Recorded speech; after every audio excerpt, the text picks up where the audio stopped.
there's the roof to my top balcony. Oh my gosh. I bet you it is.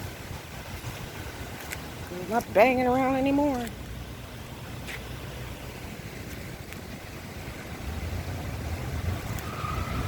Look at this. Because that guy doesn't ever trim that tree off on his property.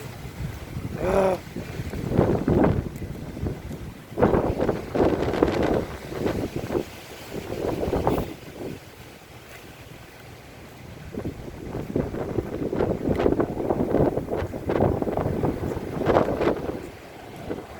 Holy hell. What a mess.